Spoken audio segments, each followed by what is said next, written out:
Selamat berjumpa kembali dalam pertemuan kita yang ke-9. Pada pertemuan ini kita akan membahas mengenai korupsi dan dampak negatifnya. Jika kita mendengar istilah korupsi atau kata korupsi, biasanya yang tergambar adalah adanya seorang pejabat tinggi yang dengan rakus menggelapkan uang pajak atau mengumpulkan komisi ataupun menggunakan uang negara lainnya untuk kepentingan pribadinya. Nah, korupsi sebagian besar itu dikaitkan dengan penggelapan sejumlah uang atau hal-hal yang bersifat material. Nah, sesungguhnya pengertian korupsi yang seperti ini sudah jauh lebih sempit daripada pengertian awalnya. Mari kita lihat pembahasan mengenai korupsi ini satu persatu ya. Nah, pengertian korupsi. Korupsi itu berasal dari bahasa Latin corruption, dari kata kerja corrumpere, corruptio, atau corruptus. Secara harfiah, korupsi ini berarti penyimpangan dari kesucian, tindakan tidak bermoral, kebejatan, kebusukan, kerusakan, ketidakjujuran, atau kecurangan. Nah, dalam kamus Al-Bistri sendiri dalam agama Islam, korupsi itu diartikan ke dalam bahasa Arab disebut riswah atau ikhtilas dan fasad. Sementara dalam Kamus Besar Bahasa Indonesia, korupsi itu berarti buruk, rusak, suka memakai barang atau uang ya yang dipercayakan kepadanya, dapat disogok melalui kekuasaan untuk kepentingan pribadi. Nah, kemudian secara terminologi, korupsi itu penyelewengan atau penggelapan uang negara atau perusahaan untuk kepentingan pribadi atau orang lain. Mungkin masih ingat ya, saya dulu pernah memberikan mata kuliah anti korupsi ya saat semester 2 kalau nggak salah ya waktu itu. Mungkin ini lebih fokus lagi kita membahasnya. Dalam tindakan korupsi itu ada unsur yang dominan. Nah, unsur-unsur dominan pada tindakan korupsi ini di mana setiap korupsi bersumber pada kekuasaan yang didelegasikan. Artinya, ketika mempunyai power atau kekuasaan, di situ menjadi celah, menjadi jalan timbulnya korupsi. Kemudian korupsi itu pastinya akan melibatkan fungsi ganda yang kontradiktif dari pejabat-pejabat yang melakukannya. Ya, jadi dia dengan powernya itu dia bisa mempunyai fungsi yang lebih ya dari fungsi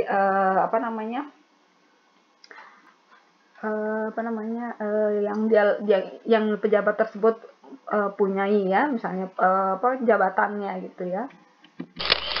Kemudian korupsi dilakukan dengan tujuan untuk kepentingan pribadi ataupun kelompok. Orang-orang yang mempraktekkan korupsi biasanya berusaha untuk merahasiakan perbuatannya, ya kan, dilakukan secara sembunyi-sembunyi ya.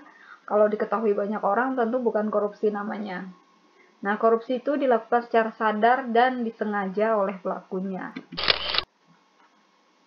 Nah, korupsi merupakan kejahatan yang tidak mengundang kekerasan. Unsur-unsurnya ada tipu muslihat, ada ketidakjujuran, dan penyembunyian suatu kenyataan. Itulah yang disebut sebagai korupsi. Nah, korupsi sebagai fenomena sosial, ekonomi, dan politis itu cenderung dilakukan oleh aparat administratif ya, baik aparat yang ada di bawah sampai dengan aparat tertinggi. Nah, di sini kita lihat ada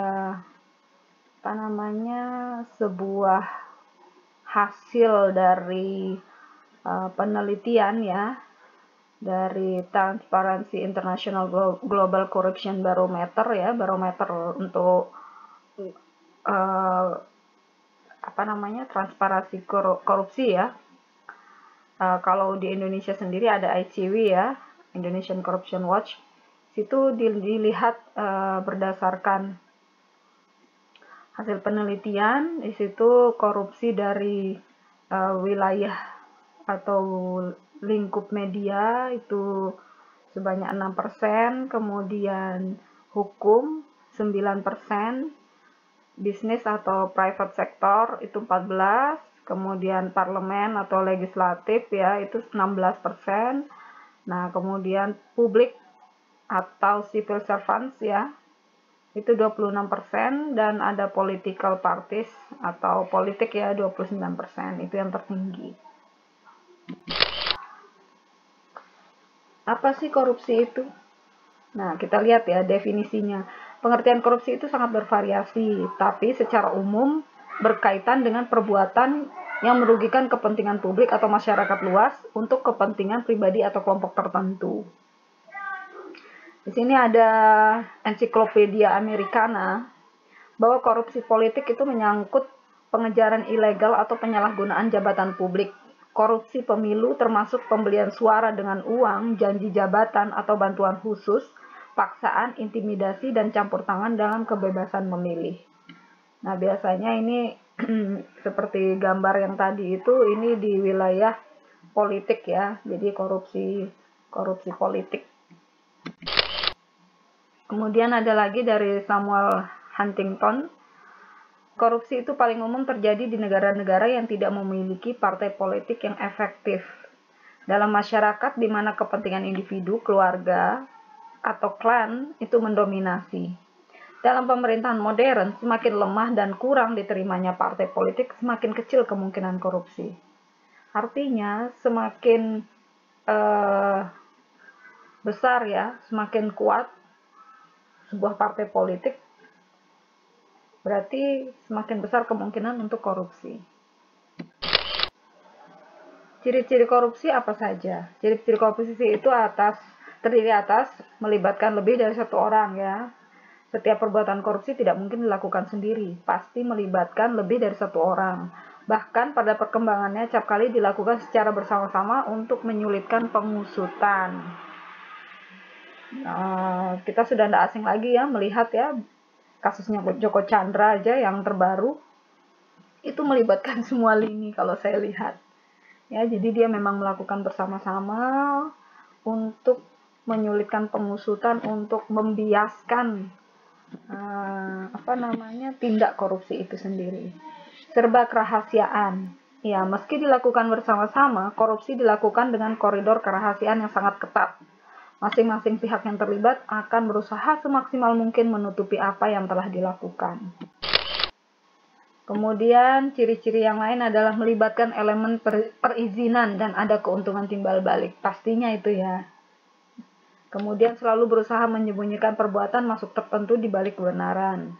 Koruptor menginginkan keputusan-keputusan yang tegas dan memiliki pengaruh. Senantiasa berusaha mempengaruhi pengambil kebijakan agar berpihak kepadanya, mengutamakan kepentingannya dan melindungi segala apa yang diinginkannya. Ini sudah tidak asing lagi ya, sehingga kita tidak heran yang seperti tadi disampaikan bahwa pasti banyak elemen-elemen tidak satu orang yang melakukan ya, dan itu dia pasti akan mempengaruhi para pengambil kebijakan untuk berpihak kepadanya ya, dengan melakukan penyogokan ya tentunya. Nah, tindakan korupsi itu mengundang penipuan yang dilakukan oleh badan hukum publik dan masyarakat umum. Nah, di sini maksudnya badan hukum itu suatu lembaga yang bergerak dalam pelayanan publik atau penyedia barang dan jasa kepentingan. Setiap tindakan korupsi itu pengkhianatan kepercayaan. Ketika seseorang berjuang untuk meraih kedudukan tertentu, dia pasti berjanji akan melakukan hal yang terbaik, kepercayaan terbaik untuk kepentingan semua pihak. Akan tetapi, biasanya setelah mendapat kepercayaan dan kedudukan yang dia inginkan, itu tidak pernah melakukan apa yang telah dijanjikan sebelumnya. Setiap bentuk korupsi pasti melibatkan fungsi ganda yang kontradiktif dari koruptor itu sendiri. Sikap dermawan dari koruptor yang acap ditampilkan di hadapan publik adalah bentuk fungsi ganda yang kontradiktif. Di satu pihak, sang koruptor untuk menunjukkan perilaku, menyembunyikan tujuannya untuk menyeret semua pihak ikut bertanggung jawab.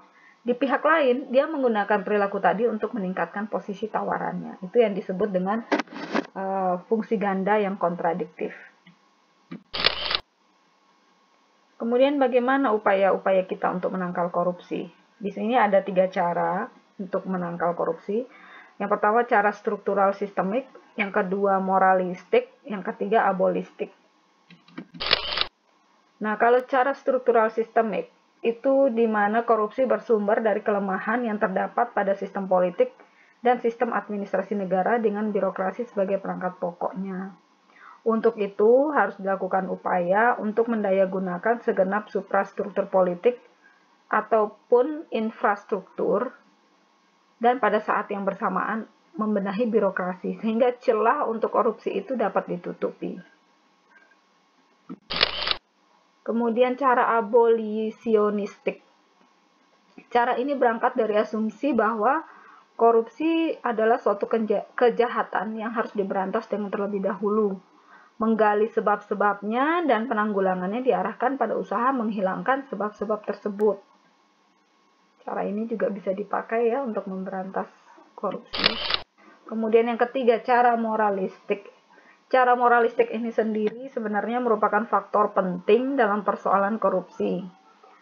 Nah, di mana cara moralistik ini adalah faktor sikap dan mental manusia. Cara ini dilakukan secara umum melalui pembinaan mental dan moral, penyuluhan keagamaan, etika, dan hukum. Kemudian pengaruh dan akibat korupsi itu sendiri seperti apa? Korupsi itu selalu membawa konsekuensi negatif terhadap proses demokratisasi dan pembangunan. Sebab korupsi telah mendelegitimasi dan mengurangi kepercayaan publik terhadap proses politik melalui money politik. Korupsi telah mendistorsi pengambilan keputusan pada kebijakan publik. Nah, tidak adanya akuntabilitas publik serta menafikan the rule of law. Di sisi lain, korupsi itu juga menyebabkan berbagai proyek pembangunan dan fasilitas umum bermutu rendah, ya, serta tidak sesuai dengan kebutuhan yang semestinya. Sehingga hal ini menghambat pembangunan jangka panjang yang berkelanjutan. Banyak ya kita lihat proyek-proyek yang di korupsi itu seperti Hambalang itu ya, itu kan fasilitas-fasilitas proyek pembangunan dan fasilitas umum itu banyak sekali ya. Jadi jadi sumber korupsi sehingga itu akan menghambat pembangunan jangka panjang yang berkelanjutan bagi Indonesia. Nah, dampak dari korupsi itu sendiri ada yang positif dan ada yang negatif. Kebanyakan kita mengetahui bahwa negatif-negatifnya saja ya selama ini ya, kita tidak menyadari bahwa selain sisi negatif ada juga sisi positifnya. Nah, di sini saya akan membahas sisi positifnya dulu ya, dampak dari korupsi itu sendiri. Nah, dengan adanya kasus korupsi tentunya akan memaksa pilihan-pilihan yang lebih baik ya. Kita belajar dari pengalaman-pengalaman sebelumnya. Jadi seperti tadi pembangunan, kemudian proyek-proyek untuk fasilitas umum ya, publik itu kan tentunya akan terhambat ya dengan adanya korupsi. Nah, kemudian kita ke depannya dituntut untuk memilih pilihan yang lebih baik untuk memperbaiki pelayanan umum. Nah, mengganti sistem dengan mengganti sistem ya, sistem pekerjaan umum menjadi sistem kesejahteraan. Nah, kadang-kadang juga sistem kekeluargaan sama sekali bukan sistem yang buruk jika digunakan sebagaimana mestinya. Kita kebanyakan menilai bahwa nepotisme, sistem kekeluargaan itu akan memicu adanya korupsi. Sebenarnya tidak sepenuhnya demikian jika sistem itu dipergunakan sebagaimana mestinya. Jadi dalam pelayanan, proyek dan sebagainya itu benar-benar dilakukan dengan profesional ya, menggunakan tenaga ahli yang sesuai gitu. Nah, korupsi sendiri berfungsi sebagai sumber pembentukan modal birokrasi. Korupsi memberikan dorongan langsung kepada birokrasi untuk mengerahkan tenaga guna mengambil tindakan-tindakan yang diinginkan oleh para pengusaha, karena suatu kebijakan pemerintah telah berusaha keras untuk menempuh kebijakan-kebijakan ekonomi yang terbaik. Dan selalu terdapat kemungkinan bahwa kebijakan-kebijakan itu salah arah dan tidak mencapai sasaran yang dikehendakinya. Ya, jadi dengan korupsi itu kita jadi belajar ya bagaimana agar bisa mengambil tindakan yang diinginkan oleh para pengusaha untuk menempuh kebijakan ekonomi yang terbaik. Nah, sebagai hasilnya, korupsi itu juga dapat mendorong pemerintah untuk menunjang kegiatan yang dapat memperlancar pembangunan ekonomi.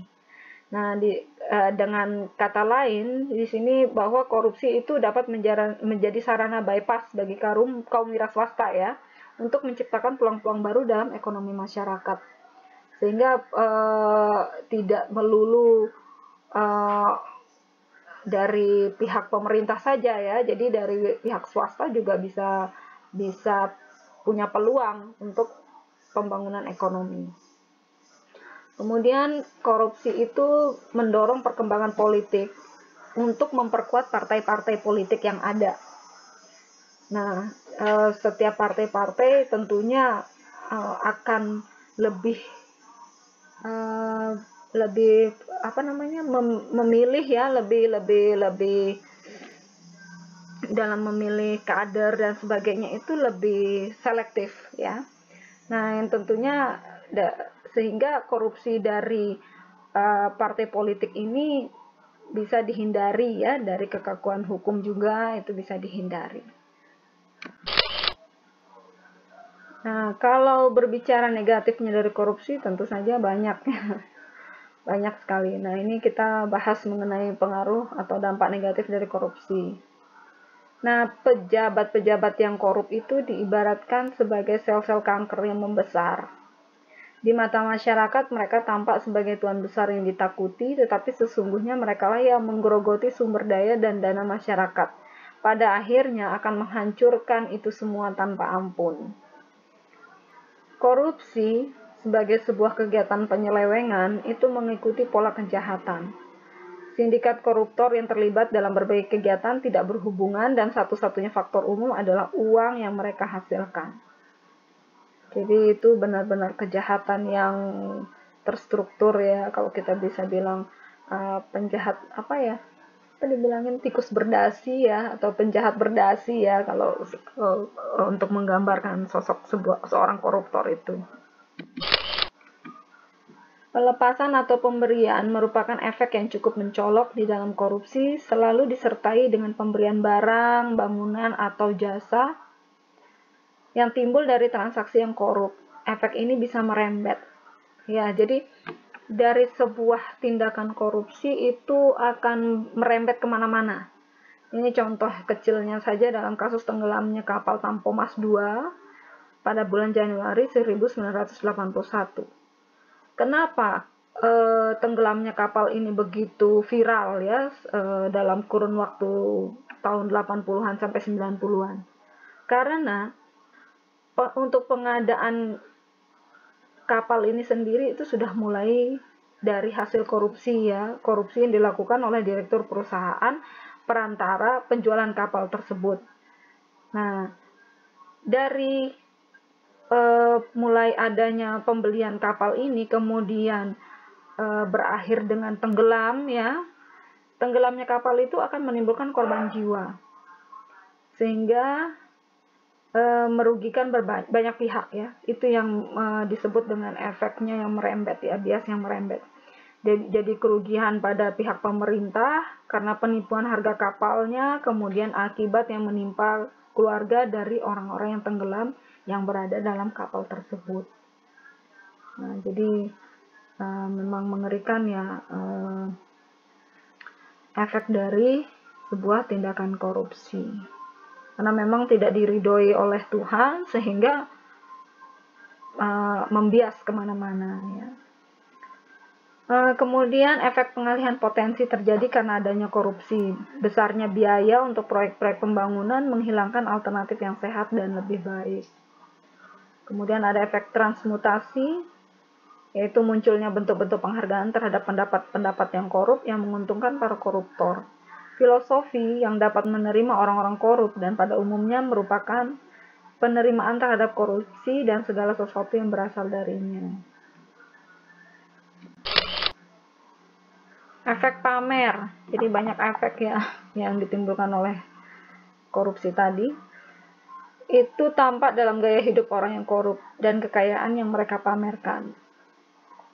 Hal ini memberikan kesan bahwa korupsi itu usaha yang produktif dan bernilai. Sehingga bagi para istri atau suami koruptor menghiasi diri mereka dengan permata-permata mahal, belanja dengan mobil-mobil luks, dan tinggal di rumah atau villa yang mewah. Itu ya, karena keinginan tadi. Jadi ada keinginan untuk memiliki, kemudian ada celah sehingga timbullah korupsi. Nah, keuntungan dan nilai korupsi tadi jadi tampak mencolok sehingga orang lain pun ingin juga menjadi pejabat yang korup. Orang yang tidak kuat imannya akan melihat ya, wah enak sekali hidupnya gitu ya. Tapi dia tidak tahu didapat dari mana. Nah, kemudian itu dari keinginan tadi timbul ada celah sehingga itu bisa menjadikan korupsi yang baru lagi. Kemudian ada efek derivasi kumulatif, ini merujuk pada tindakan orang yang korup dan betapa tindakan itu secara kumulatif menimbulkan akibat yang sebelumnya bukan merupakan sasaran dari suatu transaksi tertentu.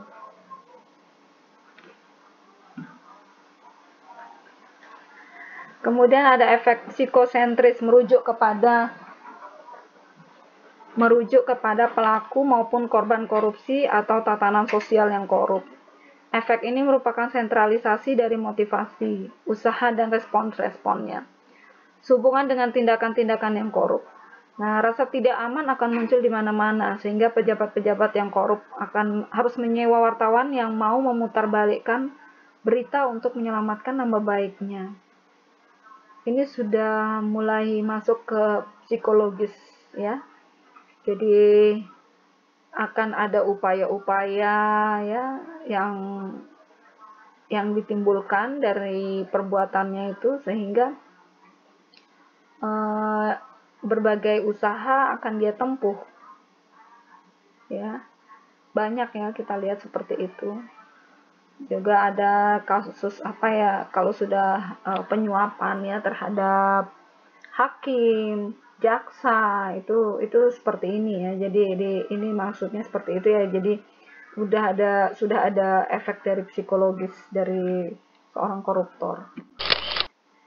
Kemudian efek klimatik itu menyangkut situasi yang berjalan dalam masyarakat yang korup. Barang-barang menjadi mahal karena ongkos angkutnya naik sebagai akibat banyaknya pungutan liar ya di jalanan. Nah, contohnya lagi para orang tua putus asa karena anaknya ditolak masuk universitas walaupun nilainya baik, sedangkan anak-anak lain yang lebih bodoh dapat diterima melalui jalur belakang. Nah, perasaan tidak berdaya akan menyelimuti orang yang kalah karena hakimnya telah disuap, masyarakat putus asa dan negara menjadi lembek. Dahsyat ya efeknya. Kemudian ekonomis. Klasifikasi terakhir dari perbendaharaan sumber daya pemerintah oleh para pejabat yang korup akan mempengaruhi penjualan dan pembelian. Perusahaan-perusahaan potensial harus menyisihkan labanya untuk komplotan pemeras yang melibatkan pejabat-pejabat penting. Malu ya jadi koruptor. Uang 100.000 aja, gambar uang 100.000 aja langsung tutup mukanya ya. Demikian yang dapat saya sampaikan. Atas perhatiannya saya ucapkan terima kasih.